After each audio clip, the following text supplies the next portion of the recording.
Hi, I'm Sarah Davis Hatch, author and illustrator of The Ancient Redwoods. This is the first book in a series of books that I'm creating called The Adventures of Hazel and Leo, and I thought it would be fun for me to read it to you today.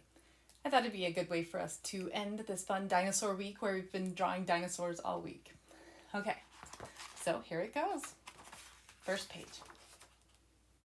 Broadcasting live from Adventure Central Radio, today we bring you an exciting report from the dynamic duo Hazel and Leo. Stay tuned as they are sure to thrill us once again with their amazing adventures. Howdy fellow adventurers, it's me Leo. Boy am I excited to tell you about our adventure in the Redwood Forest.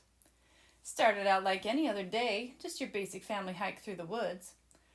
But we soon realized these woods were not quite normal.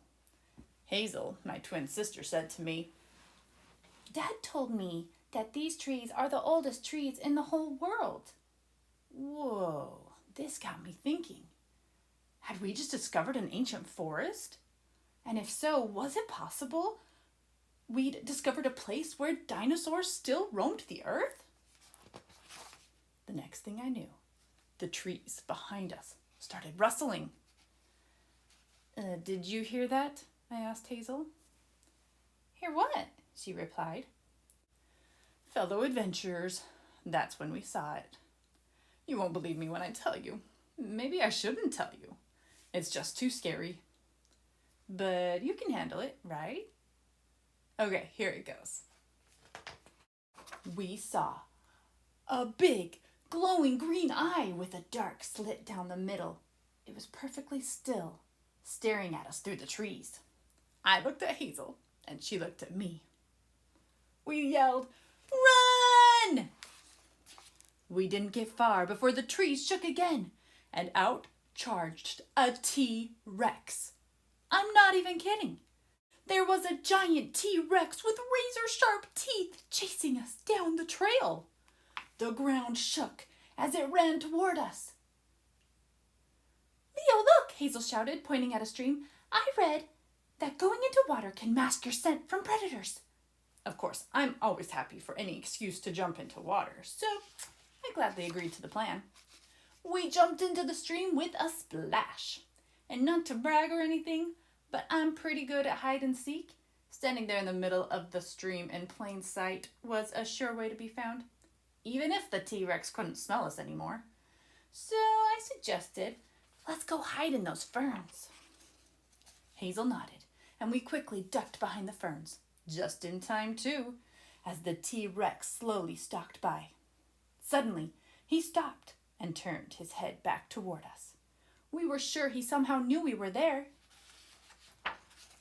Just then, a pteranodon swooped down from the sky behind us. It scooped a fish out of the stream and took off, gliding over our heads and past the T-Rex. Let me tell you, that pteranodon probably saved our lives. The T-Rex decided the pteranodon was more interesting than us and chased after it, leaving us behind. "Wow, that was lucky," Hazel said. "No kidding. Let's get out of here while the coast is clear," I replied. We climbed out from our hiding spot and continued on the trail. I'll admit, that was a close call. Relieved at our good fortune, I threw my arms out like a pteranodon and pretended to fly. Then I noticed that Hazel had stopped in her tracks. She was staring strangely at what I had thought was a big tree. "Leo, you've got to see this," Hazel said. I looked closer and saw that she was staring up at a gigantic, four-legged, long-necked Brachiosaurus. Being dinosaur experts, we knew that this was an herbivore. You know, the kind of animal that only eats plants. So we knew it wouldn't harm us. We gathered some leaves and ferns and called her over to us so that we could feed her. She even let us pet her nose and gave us a ride on her tail. She lifted us up and down and all around. It was a blast. "Yeehaw!" I shouted. Then she set us down right on top of a fallen tree. Boy, were we up high. It was like being on the roof of our house. The log was so wide that I felt like I was running on a hiking path. Hazel found another log leaning against the downed tree we were running on. It was nice and smooth and made a perfect slide. "Woohoo! This is epic," she said. Before we knew it, we forgot the danger that we had just faced, and I found myself jumping around from log to log, testing my legendary ninja skills. Hazel was trying to find a way to get back up to the top of the slide when she came upon a nest of dinosaur eggs. "Leo, oh my goodness, look how cute these eggs are," she said. I was on my way to check out the eggs when we heard a distant, familiar roar, and I felt a shiver of fear travel down my spine. Sliding down from the log, I whispered to Hazel, "We've got to find a place to hide." Hazel grabbed my hand, and we took off, once again, running for our lives. Suddenly, Hazel let go of my hand. "Quick," she said, pointing toward a hollowed-out tree. "We can hide in here." I had never seen a hollowed-out tree like this. Under different circumstances, you could totally have a clubhouse in there. Like if there wasn't a T-Rex trying to eat us. "I think his head is too big to fit in this opening, and his arms are definitely too short to grab us. We should be safe here, for now," Hazel whispered.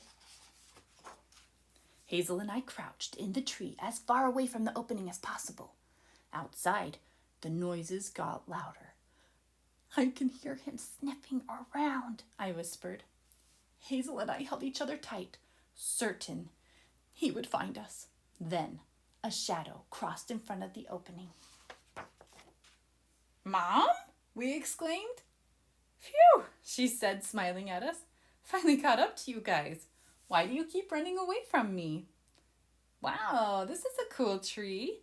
Let's get a picture and make our way back to the car."